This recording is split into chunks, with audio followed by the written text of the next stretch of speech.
Okay, motion to table passes by a vote of 5-3. Move on to item E, recommendations and accommodations. We have none. Item 1F, highlight on youth. Tonight we're focusing on the middle school. Yeah, we're really happy to bring back our highlight on youth. Typically during the school year, this is something that we have each meeting. Oftentimes we like to have our students come and make a presentation to the board. Appreciate Mr. Ledger, the middle school principal being here. In light of all the circumstances right now, middle school opted to do a video for their highlight on youth. So just bear with us for a second. We'll try to get this up and running. Hi, board members. My name is Claire Brown. I'm the STEAM teacher here at Menomonie Middle School. I'd like to invite you into my classroom. STEAM stands for Science, Technology, Engineering, Arts, and Mathematics. We are a project-based class that does mystery builds, coding, woodworking, and 3D printing. This year, I would love to feature our 3D printing. Each grade does a different focus on 3D printing. 6th grade makes new landmarks for amazing research, and 7th grade builds mini-me's of themselves using ratios and proportions. Then, in 8th grade, they need to make cars that will roll down an inclined plane and continue to travel 4 or 5 feet after the ramp. To do this, they need to make the parts separately and pay close attention to measurements so once it prints, they all fit together to create a moving car.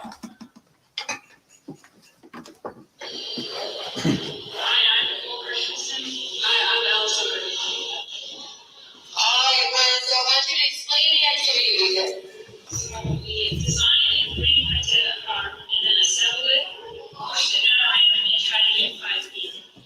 Good. And can you take us through what you went about or how you went about building your car? Made a cylinder and then got like a cone and then we put a spoiler on the back for aerodynamics. And then we drilled a hole through here, put the axle in, and then we put the tires on the axle. Good. Thanks. What was the hardest part, the most challenging part of building your car? Probably trying to get the axles through the car. Were you successful in the end? Yes. And if you could do this project over again, what would you do differently? Finish the axle on too long.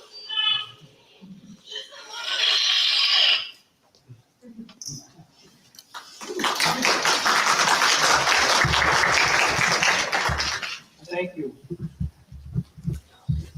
Thank you. Well, that was, I know in the real world, what they're doing with 3D printing nowadays is just unbelievable. The advances that they make, everything from building houses and things of that nature is just incredible from the things that's going on. So thank you for that, and kudos to our middle school for what they've been able to do there. Okay, at this point, we have Mandy Haas and Logan McCoy here to do the student representative communications. Take it away.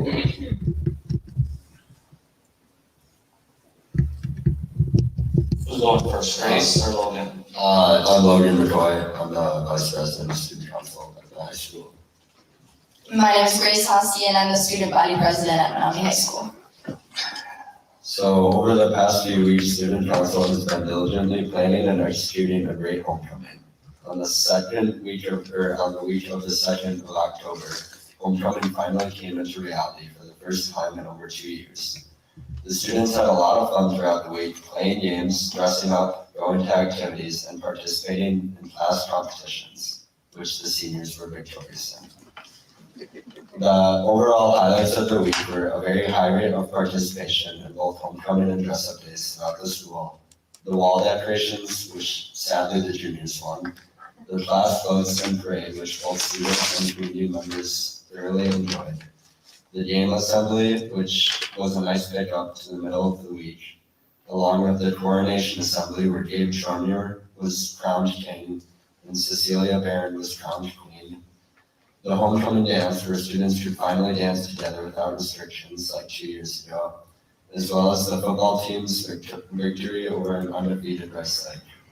Overall, this year's homecoming was a huge success and very enjoyable to get students back from the school year. Some other updates we wanted to highlight. The band program is doing its best in regards to performing once again after a year of mostly virtual performances. The group has performed at 3 football games this year, marched in the parade, and performed at an assembly. Tonight, the bands have their annual outdoor concert at Wilson Park. It will be featuring a performance by the Jazz Ensemble at 6:30 and the Pep Band at 7:00 p.m.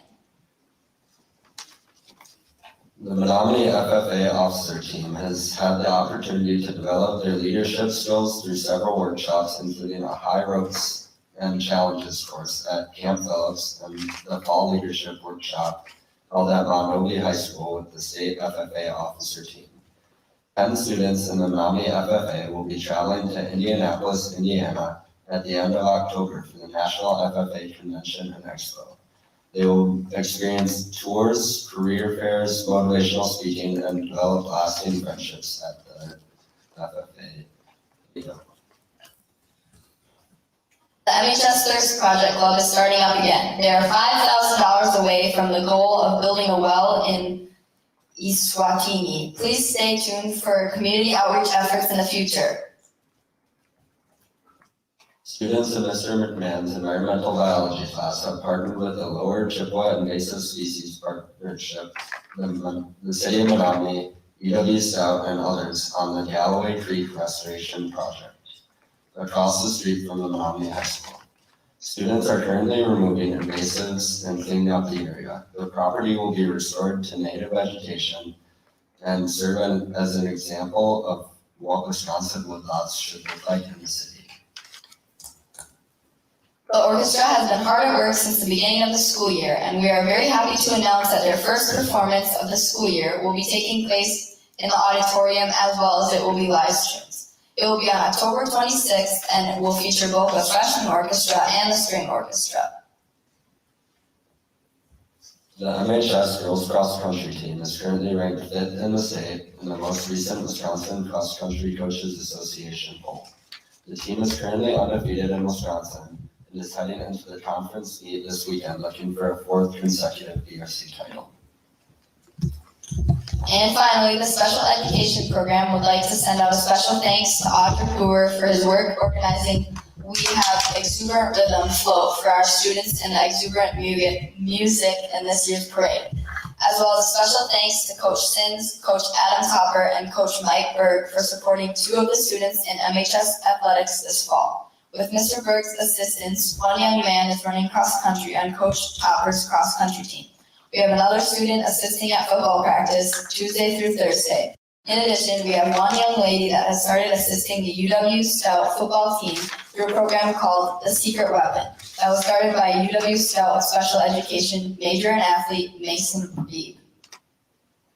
That's all we have for this week. Are there any questions? Questions? I just want to compliment Grace and Logan. The homecoming festivities were terrific. I appreciated the invitation to be part of the parade and also part of the assembly. It was so nice to see our students have that kind of spirit, have that kind of opportunity. I also think it was very well done, that there were opportunities for students who might not have felt comfortable being in the larger scale environment. There were alternate settings set for those students, and I know some students took advantage of that. So I think you guys really hit the mark, and it was a terrific job. So well done. Thank you very much. Thank you, guys. A lot of good things happening. Okay, with that, we'll move on to community communications. The comments of the people in the school district of the Menomonie area are encouraged and appreciated by the board and administrators. Education is a partnership with schools, parents, and taxpayers, all being important participants. This is a time to air concerns and express your opinion on issues. There should be no negative personal attacks against any individuals, including staff, board members, or administrators.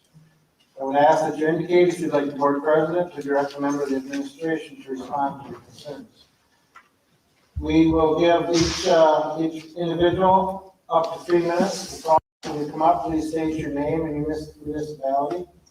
We do have 10 community communications that were received via email.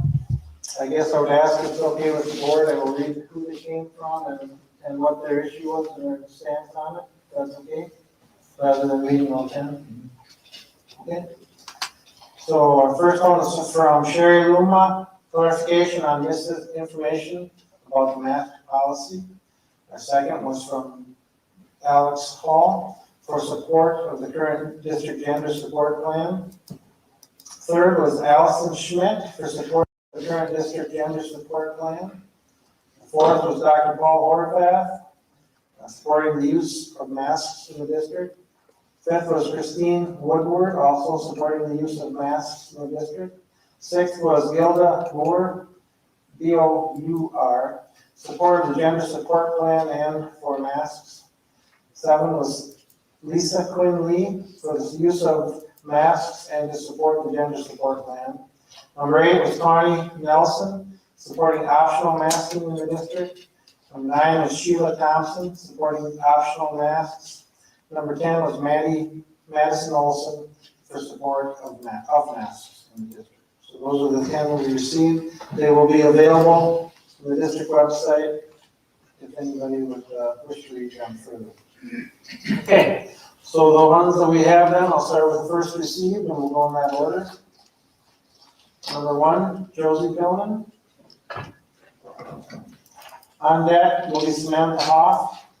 Before we start, Josie, there's been a couple concerns that people sometimes wonder why I'm on my phone up here. So I am the timekeeper for the speakers, and so if you see me looking at my phone, it's not that I'm checking emails or texts or anything like that. It's strictly to keep track of the time as the speakers are speaking. So with that. Hello? Yep, yeah. Okay, I'm Joseph Pillman. I'm from Knapp, and that's a good school district here. So thank you for letting me speak.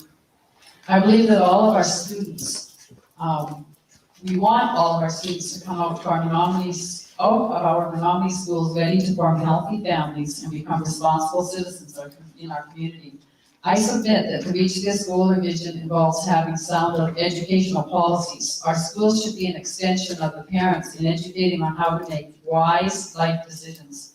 I've been discovering conflicts between our various spheres of influence in the educational community. For example, the SDMA vision states, and we already heard it, the school district of the Menomonie area, by embracing the unique needs and using the strengths of our diverse community, is dedicated to preparing all students to become lifelong learners, caring individuals, and responsible citizens. But now I go back to the Wisconsin Statute 118.13, which reads, pupil discrimination prohibited. No person shall be denied admission to any public school or be denied participation in, be denied the benefits of, or be discriminated against because of the person's sex, race, religion, national origin, ancestry, creed, pregnancy, marital or parental status, sexual orientation, or physical, mental, emotional, or learning disability. This immediately brought up red flags in my mind. The list needed to have pregnancy, marital or parental status, sexual orientation removed. This discrimination policy was a setup for problems. How are we ever going to list all of the dysphoric sexual tendencies without missing some? Sexual orientation is particularly troubling. It certainly is the aberration of the day. Furthermore, we are actually endorsing wrong behavior. All of the LGBTQ+ qualifiers are sexual perversions. They are unhealthy on many levels. No parent should want these wrongs to be affirmed or endorsed. The rules and laws should instruct our students to know right from wrong. We do not affirm wrong. It is not just confusing to our students, it is dangerous. This is not about education, it is about propaganda. It leads our students astray, and we cannot meet our SMDA vision of all students to become lifelong learners, caring individuals, and responsible citizens with this policy. Furthermore, when our school district attempted to write a gender policy plan for students, it was joined at the hip with a policy called harassment and/or bullying of students. This was also absolutely wrong, unfair, and dangerous. We're told to affirm wrong, and we are gagging or punishing the speech of peers or teachers who may want to object to these wrong behaviors. The straight kids are told by these policies to step in line and to be quiet. No correction allowed. Everything is good. The emperor has no clothes, but don't you dare tell him. Who has the courage and the power to speak out against bad policy? Do the parents? Whose kids are they anyway? Do the educators? Does the school board? Does the community? Remember, we all want healthy family units to raise up healthy kids. Thank you. Next, Samantha Hoff.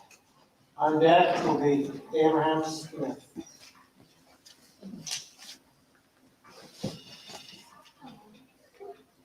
You can take it over to the seat. My name is Samantha Hoff, and I live in the city of Menomonie. I have 2 children, one in the school district, and I strongly disagree with my child wearing a mask in school. First of all, what are we teaching our kids? The clear divide and growing hate in our community is disgusting. My children are still very young. I'm trying to teach them 4 fundamental values: protect, respect their bodies, as well as respect for other people's bodies. I'm trying to teach them respect and kindness for all people. It doesn't matter who they are, everyone deserves respect and kindness. I'm trying to teach them tolerance of other people's opinions and beliefs. I'm trying to teach them they cannot control others, only their own actions. I feel this mask mandate is going against everything I'm trying to teach my children. The mandate is telling my children they are not in control of their own bodies, that it is okay for someone else to tell them what happens to their bodies, that there's no tolerating it if someone else has a different opinion than you. If you don't like what someone else is doing, you must force them to do it different. I am currently a supervisory aide at an elementary school. I am with the kids when their teachers are gone at lunch and recess. Let's talk about these masks. They are thrown on the ground and ran over and stepped on. They are grabbed and touched by others. They're used to hit others. They are used to catch bugs, carry rocks, dirt, sand, wood chips, and sticks. They are forgotten outside overnight. These masks are being worn on their chins while the kids are eating lunch and food is being dripped on them. They're dropped in food. Paper masks are being washed in the bathroom sink. The kids are holding onto mask loops while the mask is hanging down when they go to dump their lunch trays. So yes, their masks are going in garbage and then going right back on these kids' faces. They're filthy and disgusting. I see kids who are terrified of being around other people. They sit alone at recess not playing because they don't want to touch the equipment or get too close to others. I want to know what the long-term mental, social, and emotional effects are on these kids. Kids are still sharing foods and snacks even after I told them not to. They're sharing poppets and fidgets and squishies. They're still touching the same equipment, balls, and swings, so why are we masking them? I understand the big concern is the number of exclusions, so it's simple. Stop making healthy kids stay home. Every email I receive from Mr. Zadowski has this quote at the end. The school district of the Menomonie area, by embracing the unique needs and using the strengths of our diverse community, is dedicated to preparing all students to become lifelong learners, caring individuals, and responsible citizens. The universal mask mandate is not embracing the diversity of this community. It is not meeting the unique needs of all students. It is a blanket of conformity, and the school board should be ashamed of themselves for this hypocrisy. There are bigger problems in our schools than masks on kids. Thank you, Sam. Abraham Smith on deck. Michael Cooper.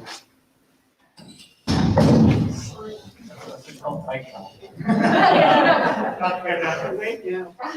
Abraham Smith,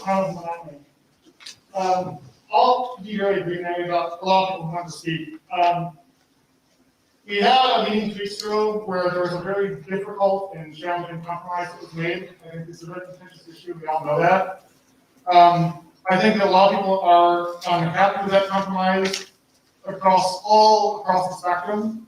And as we all know, that's sort of the indication that it's a reasonable compromise, that we're all a little uncomfortable with it, but we can handle it. I think that the proposed revision for optional masking and graded masking is maybe administratively unmanageable, because it means that different classes and different kids and we'll have to basically check a spreadsheet every morning to know what we're supposed to do. I think having a clear, consistent rule for parents for a limited time, right? We're only talking about hopefully, another month and a half is what we all are looking at here.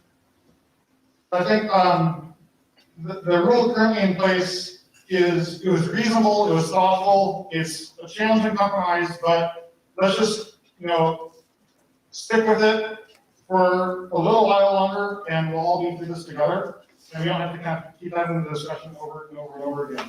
Obviously, I would prefer a stronger policy than is currently in place, I know people prefer a much different policy that's currently in place, but I think we did manage to do a very thoughtful discussion 2 weeks ago to actually find a reasonable medium here. I know the Justice Department has taken off the agenda, so I just want to say one sentence to not belabor it. I'm also an educator. Students come to us with all types of life situations and personal challenges. As educators, the most important responsibility is to start by trusting the students as they come to us and say, I hear what you're saying, and I'm listening to the experience you have, and work with them from there. So in my opinion, that means we have to support the students as they come to us. There may be other complications going on in their lives, other things we're concerned about in their lives, and we'll come to those as parents and educators and so on. The very first thing we have to do is trust it when they come to us with a concern or a description of what they personally experience. Thank you. Thank you. Michael Cooper, on deck, Bob Stock.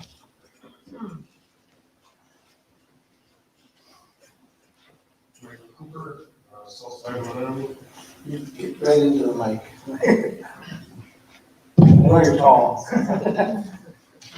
I come before you as a retired industrial tech teacher of 32 years with a BS and MS degree myself, and as a parent of 2 children who graduated from Menomonie back in the aughts. I have a grandchild who will in the future need an education. Will it be public or private? Depends on the decisions made by this body. I am here as our many parents, not because this is the action place to be, but because we are public and parents have been remiss. As a result of the district and many other districts have made poor decisions as a result of the influence of the political and educational left. We did not pay attention, but we are now. So I have a number of questions to pose tonight, some rhetorical, some not, some for you to consider in your heart. To understand the discussion problem before us, we must have common understanding of terms used.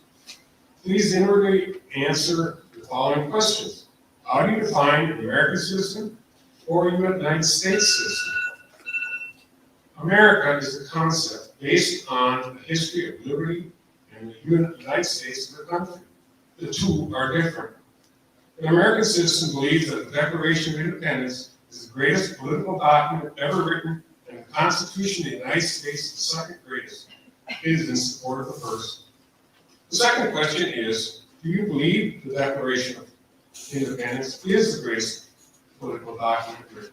Because if you do not, then do you think that the likes of Hitler's Mein Kampf or Marx's Das Kapital is better? The reason I ask this is ultimately this will drive your decisions on the school board. Today we have questions of masking, critical race theory, and ethnic gender issues. If you are a United States citizen, you can ignore our American principles and push these ideas of the left. If you're an American citizen, you'll more likely trust the parent to make the best choice for their child. They are the ones in the best position to make that choice. If you are a United States citizen, you may decide you are the one to be in the position to make the best choice. It's as simple as that. But I ask you also to remember the law of unintended consequences. Because by forcing elementary students to wear masks when it is proved that they are more likely to die of flu than COVID, or the lies of the CRT and modifying courses and facilities for alternate genders are all negative influences with consequences few have thought through. There are alternatives. Let parents decide if their children should wear a mask. If parents are concerned about their child's medical safety in school, what do their doctors recommend? Why must the education of all students be negatively impacted by the medical needs of their children? What negative impacts are being placed on the other students for the questionable benefits of the student? Thank you, Michael. Oh, crap, I'm getting my best part. It goes fast, I'm sorry. Bob Stockton, I'm gonna be a little short and then, on deck, Monica Berry. Good evening. I'd like to point out some concerns of procedure with the school board. During the last meeting, I observed that the board did not follow proper procedure. At the very beginning of the meeting, a motion was made to strike the COVID mask policy from the agenda. However, the chairman failed to ask for a second and commence board discussion. Instead, the chairman allowed a non-board member to address the agenda item, and then there was no vote. Since this was improper procedure, any action taken on the COVID policy from the last meeting should be null and void. Additionally, non-board members should not be allowed to sit at the board member table, and especially not next to the chairman. In 3 prior meetings, the majority of Menomonie electors strongly voiced opposition to masks in school. The majority of electors want the school board to stop removing parents' God-given constitutional rights to make decisions for their children, not only with whether to wear a mask, but also with regard to not notifying parents if their child at school identifies as the opposite sex. We, the majority of Menomonie electors, will continue to pursue their constitutional rights, not only as parents, but as community members. If the school board members do not want to do what the majority wants, then please resign. Thank you. Thank you, Bobby. Monica Barrier. On deck, Lisa Quinley. I'm Monica Barrier from Menomonie. Thank you for giving me the opportunity to speak tonight, and thank you for passing the K-6 mask mandate last meeting. I'd like to see that stay in place. It's true that masks are not 100% effective, but this doesn't mean they don't work. They still offer a large degree of protection with relatively small drawbacks. This is similar to many measures that we use to keep ourselves safer. Football helmets are a good example. Helmets are not 100% effective at preventing concussions, and wearing them comes with some hefty drawbacks too. They make it hard to stay cool, they can trigger headaches, they make it harder for players to see and hear. But even though these things are true, players are still required to wear them because the potential consequences of not using them are so severe. Now, tragically, some football players still sustain head injuries even when wearing the helmets properly. But when this happens, we don't conclude that helmets don't work. Because for every concussion that there are many thousands of others that are prevented by wearing them. And it's a lot like this with masks and COVID. It is indeed true that people wearing masks have gotten sick from other people who are also wearing masks. This is a fact that's been well documented, and indeed today's agenda references a study that shows this. And it's totally understandable that one would look at these findings and become frustrated. It might seem like all of our efforts in masking have been useless.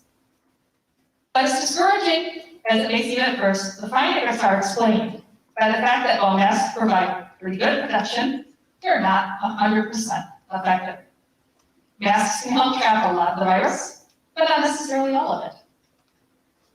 So just like football helmets, masks are pretty darn good at making a risky situation a heck of a lot safer.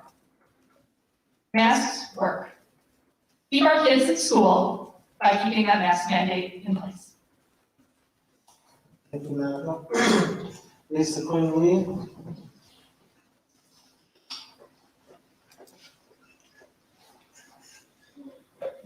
On deck, Don Wilkinson. Good evening, everyone. My name is Lisa Quinley and I live in Menomonie. A couple of things. I also want to thank you for 2 weeks ago for the compromise that Ava had already talked about. I just want to reiterate that there are many people who would like a K-12 mask mandate and many people who want no mandate. And I would like to see the current mask mandate of K-6 to stay in place until parents who have the choice would like to get those kids vaccinated, fully vaccinated. The other thing is, for every situation that the speakers here said tonight, the opposite plays true. My kids who go to school masked, sit alone.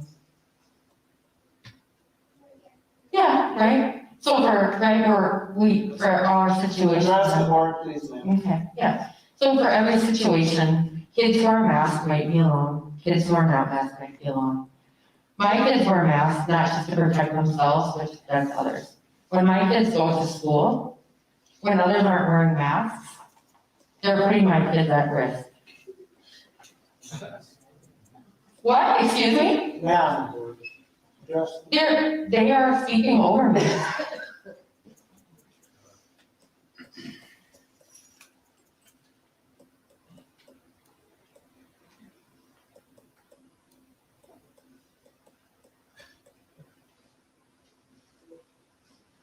guys for supporting the gender support plan. One person talked about family values and creating a good family. Creating a good family means creating a good citizen. And fighting for people who have bias and discrimination against them every day. The LGBTQ plus community faces this every day. As a therapist and as a professor, I have seen many, many students whose families reject them. And this affects kids' LGBTQ community, their mental health and their physical health and their well-being. Some of them go to attempting complete suicide. And is this what we want? So again, I want to say that I support the current gender support plan.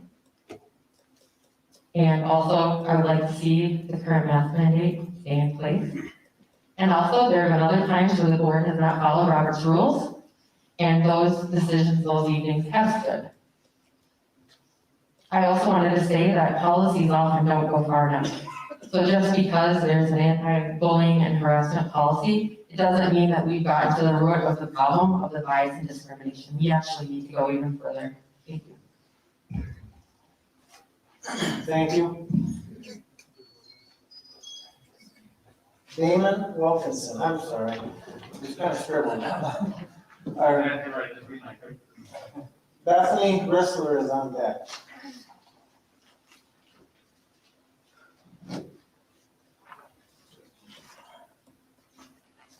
My name is Damon Wilkinson. I have two children in the district, 4th grade and 6th grade. Some of what I'm about to say is familiar, both because it is. It's some of the same things that pre-sport me. The bottom half of page 4 of the estimated COVID-19 plan for 2021-2022 under guiding principles point 2. The health, safety, and overall well-being of estimated students and staff is the district's top priority. If this is the case, why are we talking about changing something that's been in place for barely under 2 weeks, and more importantly, it appears to be working? Other people in their community emails address the incorrect information quoted from a European site and a Norway site, so I'm not spending more time on that. I remind you that both these articles have incorrect information and are incorrect from reading your taxes. I'll put on the other part of the motion that this policy will remain in place and the board will not vote on it again. This is our violation of our rules of order, which the board follows in its meetings. The rules of order already has 6 steps on how you call a question and when you cannot decide to revisit an issue. Perhaps you can consult your own copies of our rules of order and refresh your memory. At any rate, you cannot make a motion that says we'll not visit the issue again. It's against the rules. The health, safety, and overall well-being of estimated students and staff is the district's top priority. Orders of the Dunn County Health Department will be followed.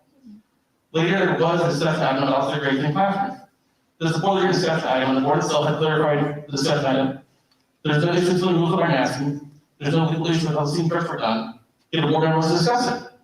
Since community feedback is completed before the agenda item, I look forward to the discussion on the table. I will say that I'm confused as to why this is an item. Separating students on a classroom between mask and unmasked makes sense to me and falls with the point that the health, safety, and overall well-being of students and staff is the district's top priority.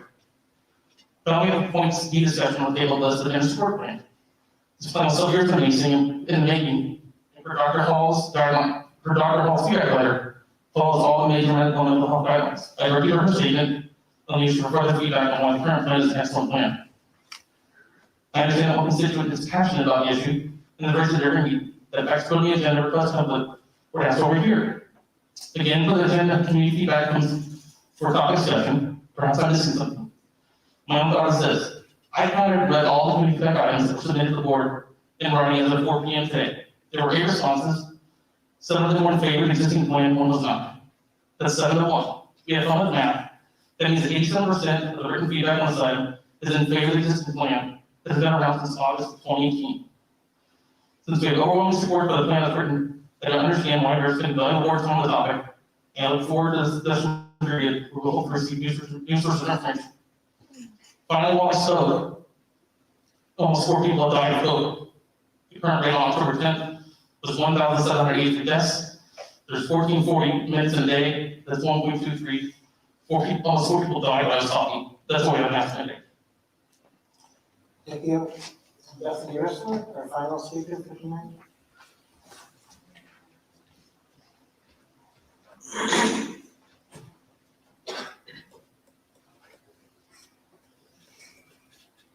Thank you, board members, for listening tonight.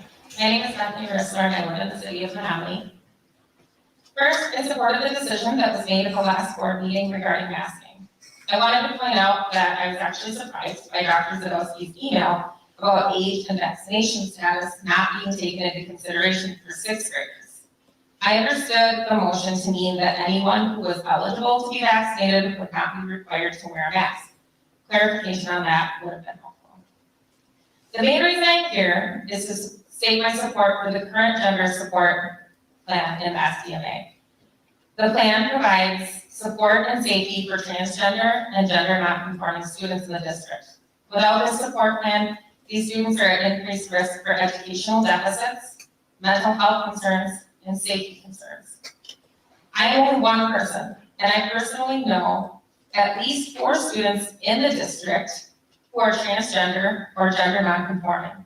And at least one of these students has a gender care plan that has been essential to their education and health. The plan has allowed the student to set up a plan for what they need in regards to gender pronouns, bathroom choice, and whatever else they need to feel validated and supported in school. The gender support plan is a necessity to students' health and safety in this district. I hope you'll take that into consideration before making any decisions or changes to the current plan. Thank you. Thank you, Bethany. That concludes our communications for this evening. I want to thank everyone for coming and addressing the board. As you can see, and I'm sure you understand, there's a lot of emotion on both sides of the issues, and I think it's all for the board to hear that. So at this time, we'll move into letter I, revenue and expense reports for the month ending September 2021. Yeah.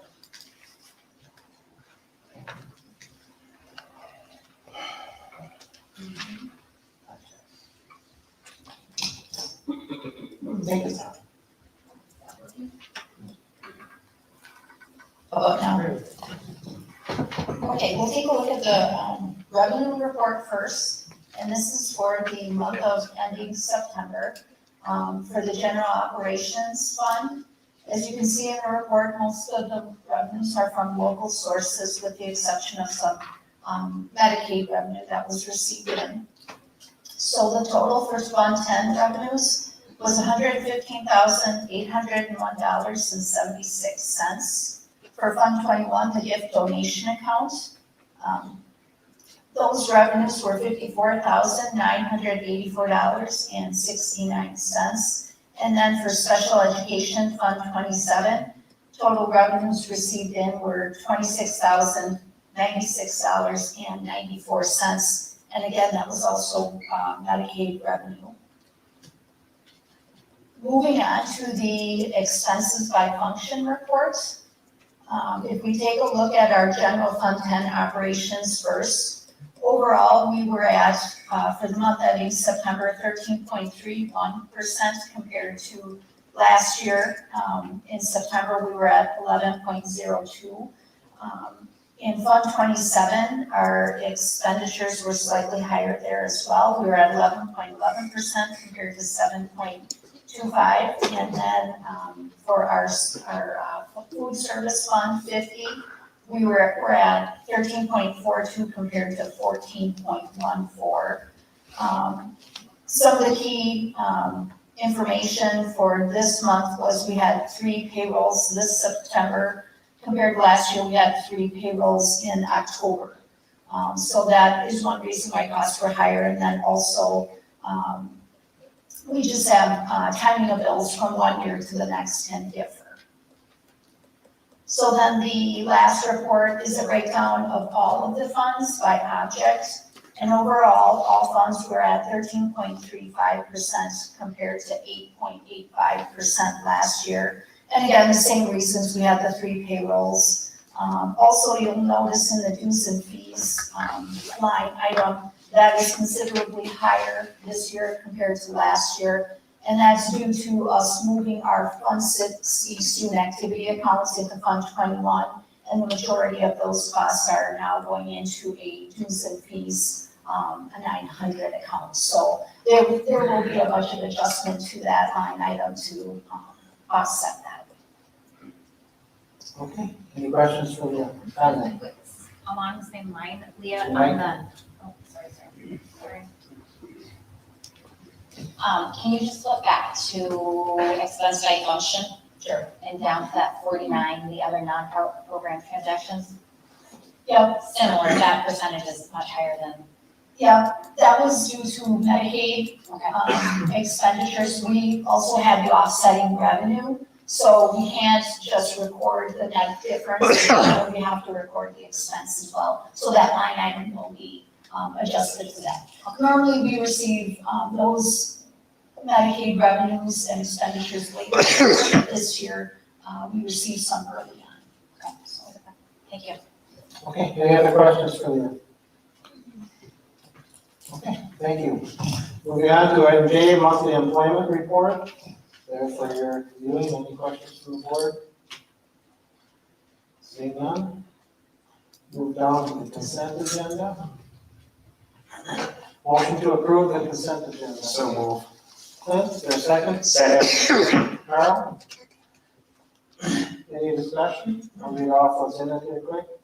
It contains the minutes from our regular board meeting on September 13th, and minutes from our special board meeting on September 27th. Financial reports, the board approved general fund checks in the amount of $1,818,551.06, and cash receipts in the amount of $96,086.24 for the month of September 2021, as presented. Donations, there was $1,200 donated to River Heights recess equipment from dairy farmers in Wisconsin. So, yay.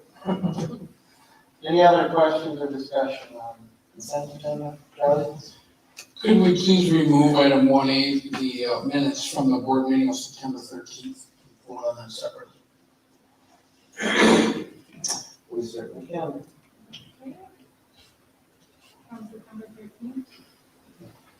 We'll do that first, okay, Janet?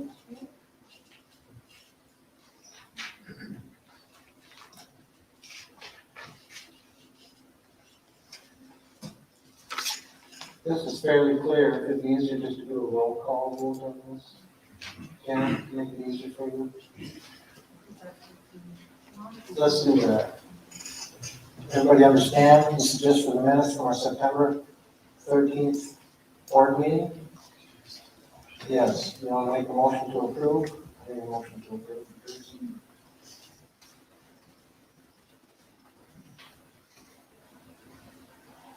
Is there a motion to approve?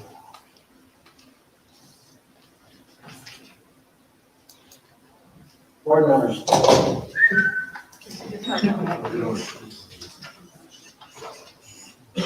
Well, I'll ask one more time. Is there a motion to approve the September 13th minutes? We were in the board meeting. I guess we'll leave them going then. Okay, we'll move on to the rest of the consent agenda. This includes item 1D, along with our financial reports and donations that I previously read. Is there a motion to approve as amended? So move. As a motion and a second. Clint and Carl, I believe.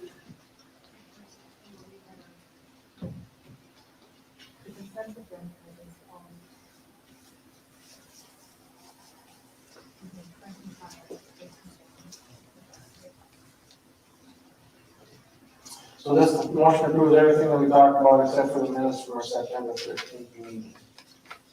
Everybody clear on that? Okay, so.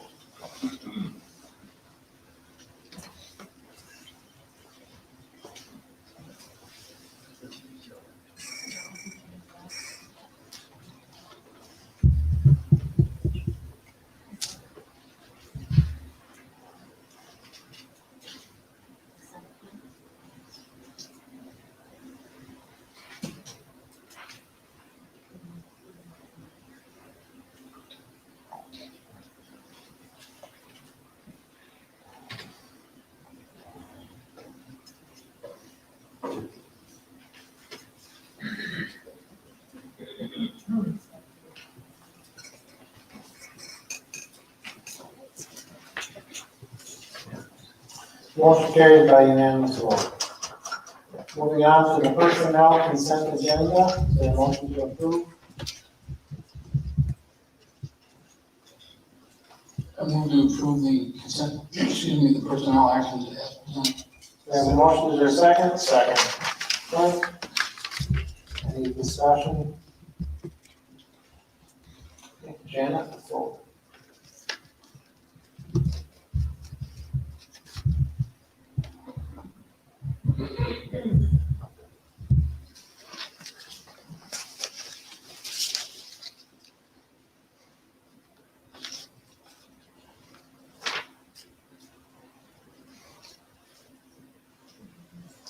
Motion passed by unanimous vote of 8-0. Moving on to the action agenda. Item 4A, optional masking policy for grades 4K through 12. Is there a motion to approve?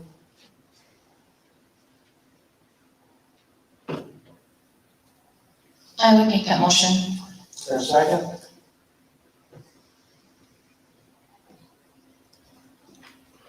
Is there a second? I'll second. We have a motion and a second. Discussion? Angie, I'll have you start out since this was your agenda item in class.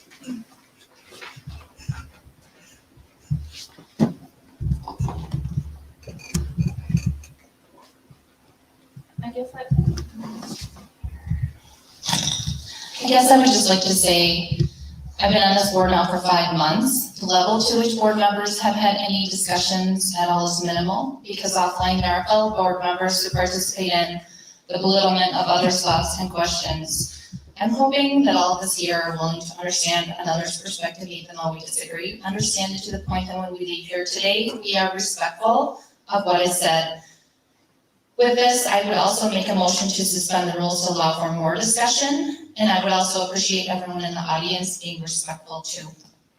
There's a motion to suspend the rules. Is there a second? Is there a second? I'll second. Clint, we have a motion and a second. Requires a 2/3 vote.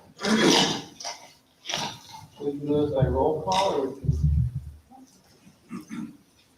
The motion to suspend the rules then eliminates the discussion time constraints that we have to the board. Typically, on agenda items, the board can, each board member has up to 2 times that they can speak, up to 3 minutes each time. This motion would eliminate those rules for this agenda item. Correct.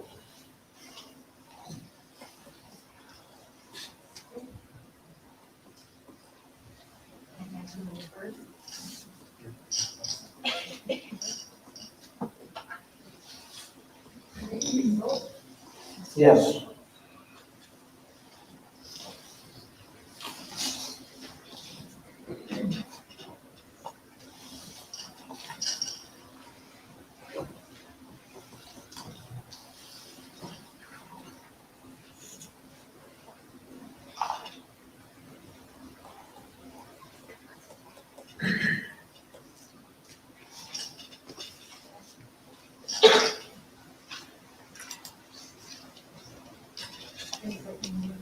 Sorry, I got it. Got it?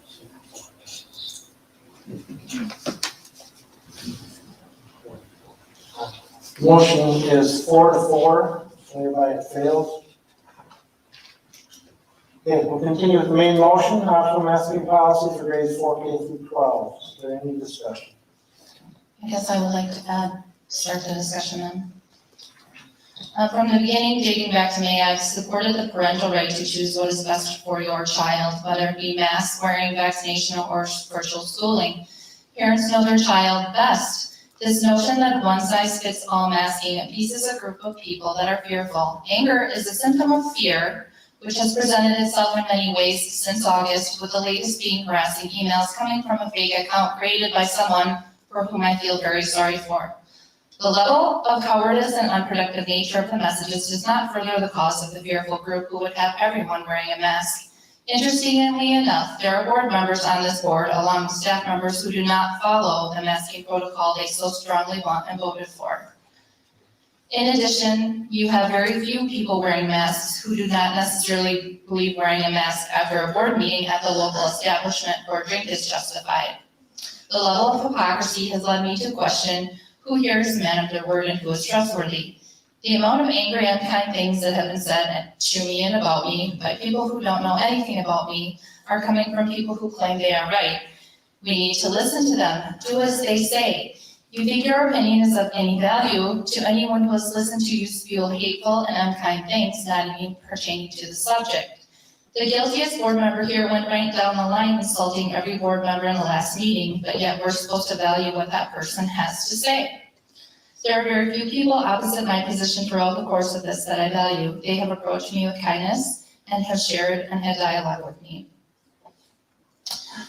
Next, we have bodily integrity. My daughter was writing a speech. She wanted to come and talk to the board in the special meeting that we were supposed to have. She works in a nursing home. She cares for residents and has learned much about the subject of bodily integrity and forcing one to do what they do not want to do.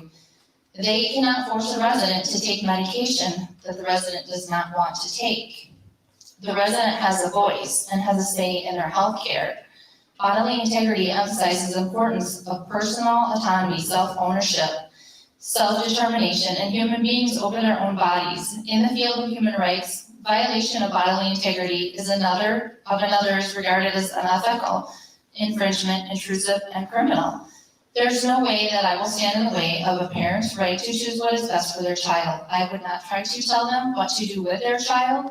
Some children have had COVID, some haven't. Some have underlying health conditions like asthma. Some live in homes where one or more parents smokes. Some have allergies. Some have anxieties and phobias that are real to them. Who am I to discount them and tell them to get over it? Kids are fine wearing masks at school. It's only the parents that fill their children's head with mask ideology that have problems. Well, the exact opposite can be said also. There are children afraid to interact, to come close to other people. I saw numerous people who posted how tired their child was.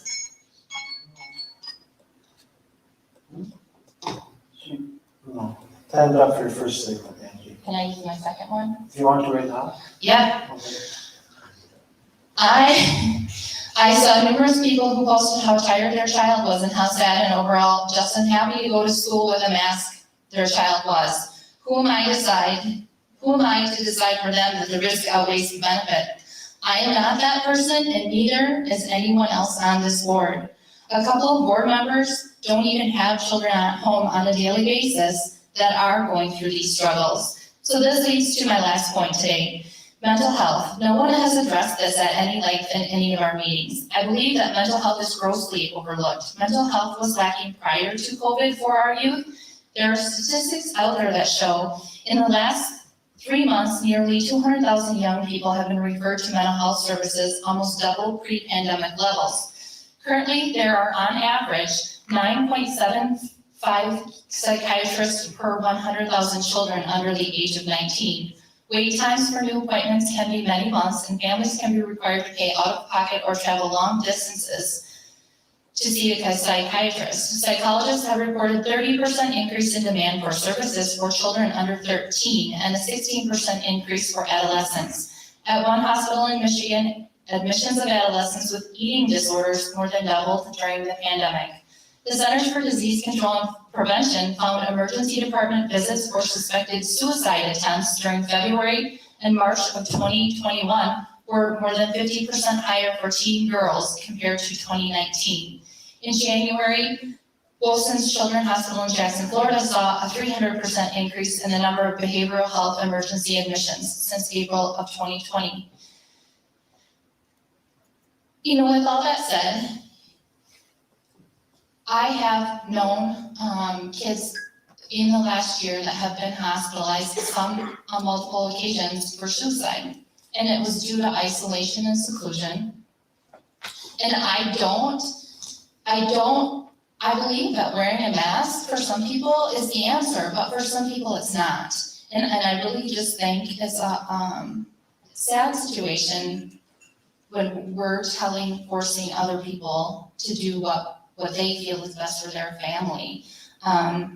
And I, other than just keep advocating for that, I don't really know what else I can do here. I think as a leader, you should be willing to set the example, and if we are making all the kids wear masks, we all leaders up here should be wearing one.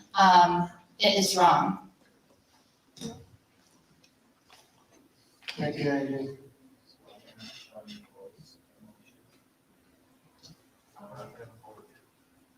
The board for. The board for motion for suspension. Yeah, that never got shown. If you want, read them off, Jan. Okay.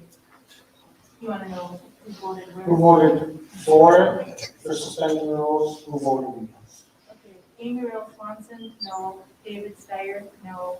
Clint Moses, yes. Tanya Guski, yes. Charlie Schneider, no. Mark Philman, yes. Andy Skillings, yes. Carl Palmer, no. Okay. Sorry about that. Okay, other discussion?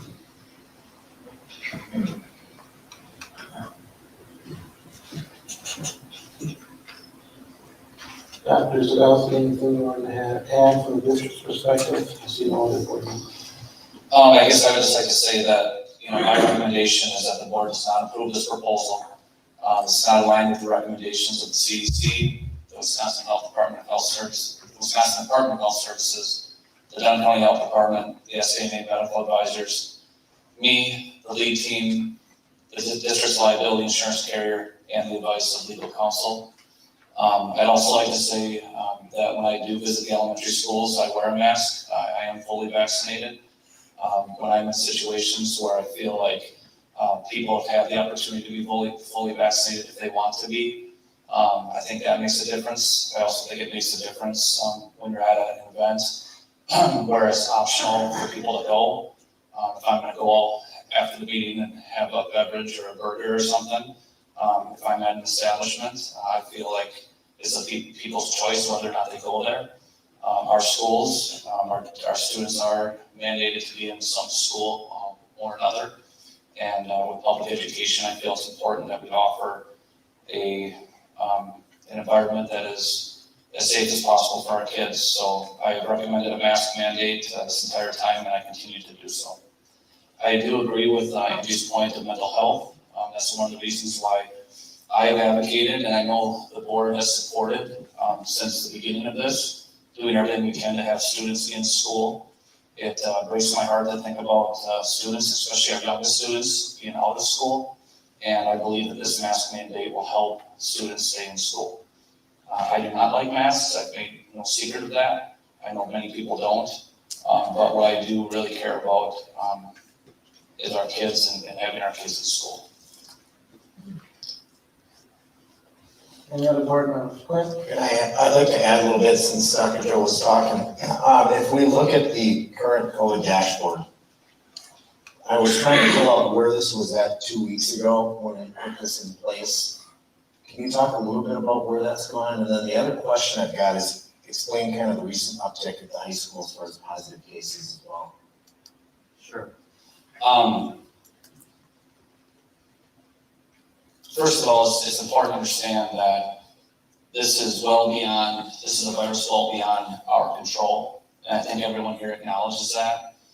When we look at our school data, definitely what we do in our schools, in our classrooms has an impact in terms of cases. But we're still seeing a large majority of our cases through home exposures. We have seen stabilization in the cases of our youngest students at the elementary and middle school. We have seen an increase in cases at the high school, and especially after homecoming this past week, we've seen a number of cases. Again, whether or not that's related to school activities, I think is very questionable, but we also know that kids, including my own kids, they're very, very active outside the school day. I am happy to report that the number of exclusions, especially at the elementary schools, appears to be coming down. I think a large portion of that is due to the cases in those age groups being less. I also do think it's possible the masking is helping with that. Even though the board did make quarantine optional for contacts outside of the household, many of our families have still chosen to follow the advice of the health department and quarantine when there has been a contact. So I think minimizing those contacts by having the masks has helped the number of kids who are missing school at the elementary level.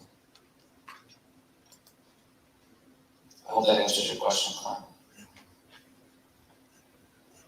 Any other discussion from the board?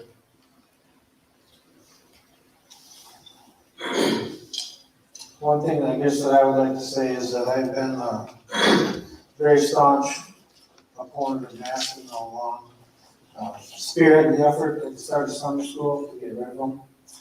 And spoke quite a bit at our last meeting about it. The problem that I have here tonight has to deal with legal issues that the district is facing, to be entirely honest with you. And for myself personally, I don't feel I can make a change right now and put the district in one risk. So that's where I'm at, just to be honest with you. Any other discussions? One thing that I want to clear up, I've been getting some emails, and I know the district has as well, about vaccinations in the district. I don't think there's anybody here on the board or administration that wants to mandate vaccinations for our students or staff. The current policy that we have, the way it's written, once vaccines become optional in the district, parents will have the option to vaccinate their children or not. If it does get approved, it goes before the FDA in about 2 weeks here. But if it does get approved, the option will be with the parents. If parents choose not to vaccinate, that's their choice. It does not affect the mask mandate one way or the other in the district. If they choose not to vaccinate, that's their choice. The mandate is still set to come off 6 weeks from the time that the vaccine becomes available, not saying that any parent has to vaccinate their kids, or that any staff is mandated to get vaccinated. Yeah, that's correct, Dave. And I know there was a public comment about that tonight as well. Administratively, it really is not feasible to try to have a mask mandate for some kids and not others. No, a mask mandate. So I know one of the speakers talked about, like in 6th grade, I know there's some 6th graders that are already eligible. Some 6th graders already have been fully vaccinated.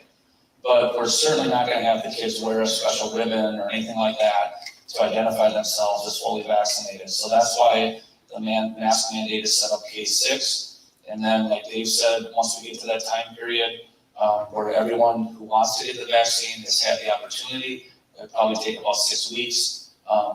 Then, the plan is, at least with the current policy, that the mask mandate would expire.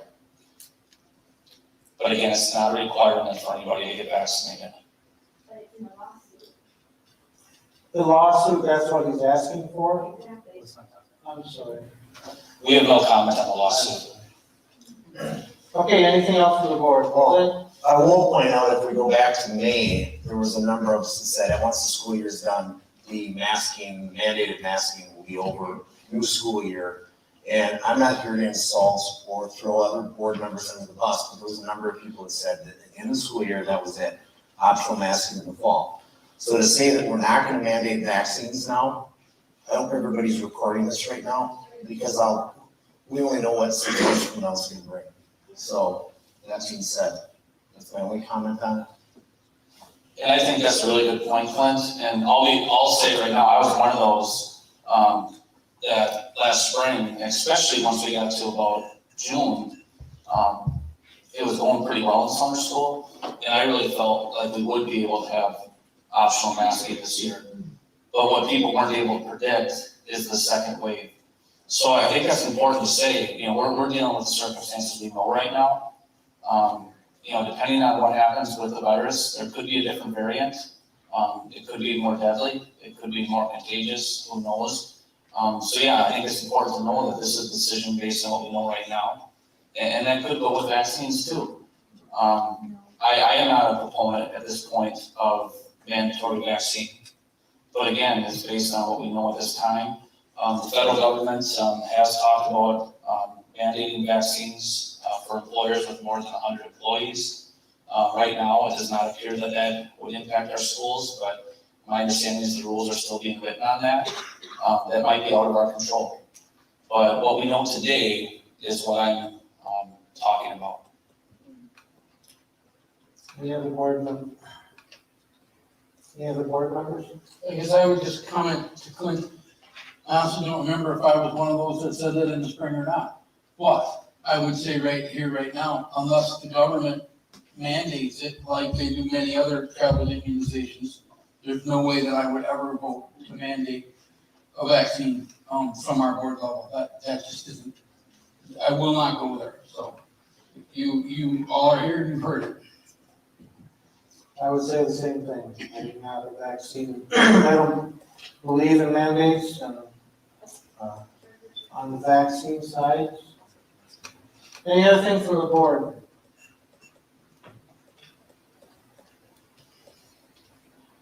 Okay, we will vote.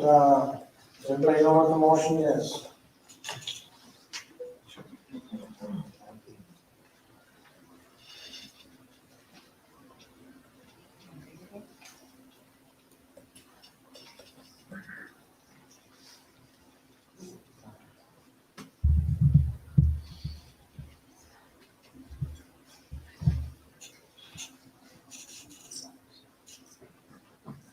The motion is simply to approve optional masking policies for grades 4K through 12.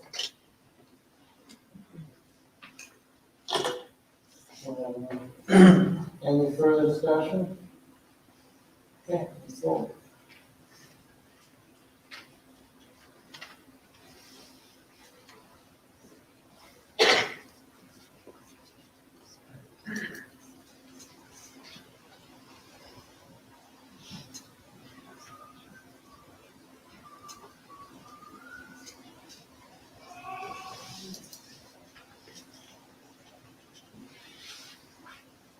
Can you put it on the screen, Jen?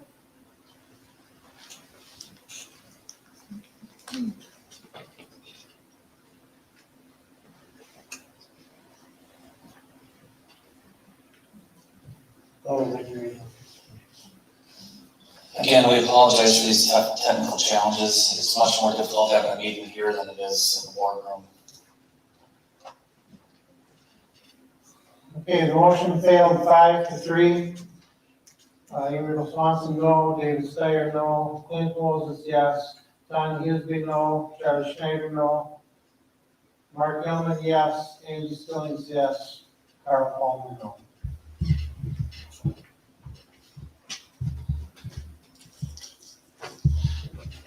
Second action item agenda is item 4B, 2022 health insurance renewal. Motion to approve. Okay, so move. Carl? Yep. Second? I'll second that. Charlie? Board members, you were shared information about the renewal at the last meeting. I do want to point out there has been a change between 2 weeks ago and now. We are recommending the increase of the stop loss from $80,000 to $100,000. So if we have a high cost claim, we would not have our high coverage until the claim reached above $100,000. The reason being is Leah has done a great job working with our consultant, and we've been crunching the numbers. And typically, over the past 5 years, we've had an average of 6.6 large claims per year. And with the savings by moving our stop loss from $80,000 to $100,000, that actually saves us $283,000. So it would take 14 claims, 14 large claims for the extra cost to eclipse the savings. The highest we've had over this 5-year period, 2 times we had, I believe it was 9, is that correct, Leah? Yeah, 2 of those 5 years we had 9 large claims. This year we've only had 3 large claims, and the claim year will end on December 31st. So we think financially this makes a lot of sense. It also helps us keep our premiums in check. We're very proud of the fact that we've not had to raise our premiums for a number of years. So the recommendation is to approve the health insurance renewal as presented. Any discussion? How long has it been since that had to be raised? How long is it at 80? Carl's been at 80 as long as I can remember, so at least 8 years. Thank you. Any other discussion? Seeing none? Janet? Motion by Carl, second by Charlie.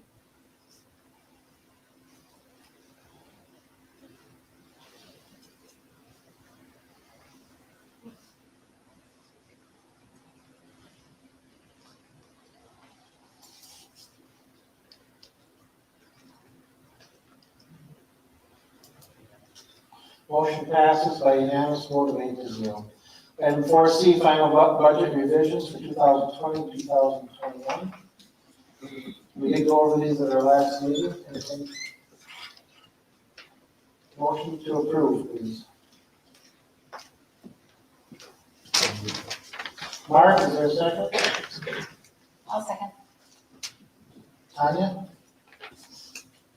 Anything different, Joe? from what we- No, there's been no changes since the revisions that the board looked at 2 weeks ago. Any discussion from the board? Seeing none, let's vote.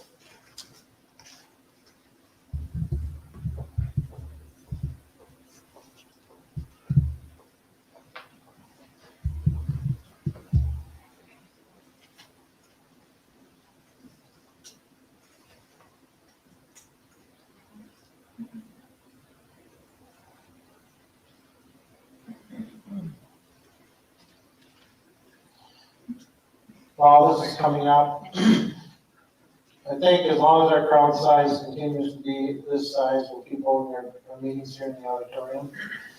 If we do get to the point where we get down to under 10, 15 people, then it'll probably move back to the administrative office.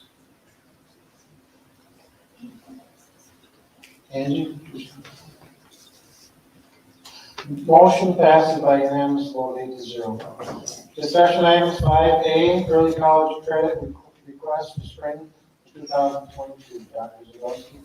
Each year, the board is presented with college credit requests once in the fall, and then also later in the year.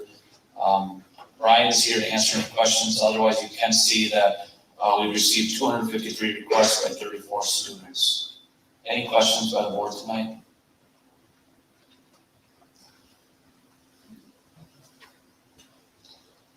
No discussion? Well, I saw some of this has to do with multiple requests due to not sure if they'll get into the class they need or the schedule, right? So is there kind of a rule of thumb for how many of the requests actually shake out to be taken or completed?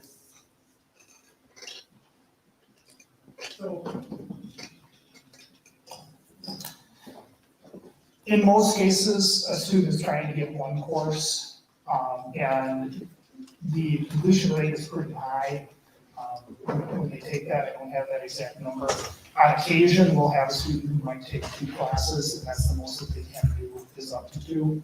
But you are correct, it's an attempt to make sure that there's a course that is available. And the vast majority of them are trying to get into 1 class at a time, because then they'll complete their schedule here at the high school. It's very, very challenging to get 2 classes at the same time to also work with your schedule here at the high school. So maximum you get 64 classes for those 34 kids. Yes. Or 68. Or 68, yeah. 68. Okay, any other questions for Brian? Thank you, Brian. Move on to item 5B, 2021-22 budget timeline. So, Leah can also answer questions if there are questions, but you've seen this timeline now a few times. And it's kind of exciting, we're actually getting to the end of this timeline, and that's always a really good feeling. The next school board meeting is a very big meeting as it comes to the budget. We're continuing to receive information from the state, our September enrollment certification, our tax certification, state aid certifications, all that stuff is coming in. Leah's putting together the final budget, and then that'll be available for the board to consider at the next meeting. The scary part about this, if you look, it turns right around and we start for the next year's budget. November, it actually overlaps a little bit. But just want to make sure the board members are ready for that at the next meeting. Any questions? I just have one question on the mill rate and that, Joe, where are we at in that process as far as the data coming in and any idea where it's gonna come in at? I would say it's a little too early to project that. We have received some of the information we need. Leah, do you have any comment on that? Okay, any questions from the board on the timeline? Okay, we'll move down to item 5F, Waspy Regional Election. This was sent out to board members. Amy, do you want to talk about that a little bit, the election process? Tomorrow?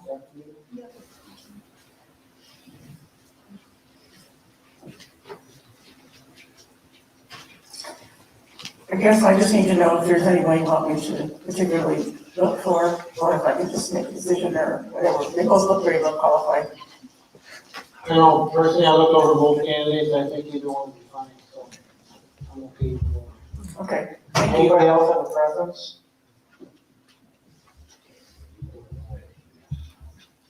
Okay, I guess it's up to you, Amy, however you'd like to go. Thank Amy for taking care of that. Okay, item 5G, items related to the next board meeting dates, committee reports, etc.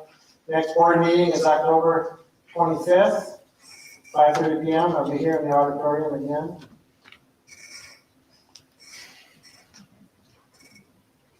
Anybody else, anything else? We'll change that in board docs. Right now it lists the ASC, but we'll change the location to the high school for one more meeting. Okay, with that, we're gonna take a 5-minute break and then the board does need to go into closed session. So, thank you everybody for coming tonight.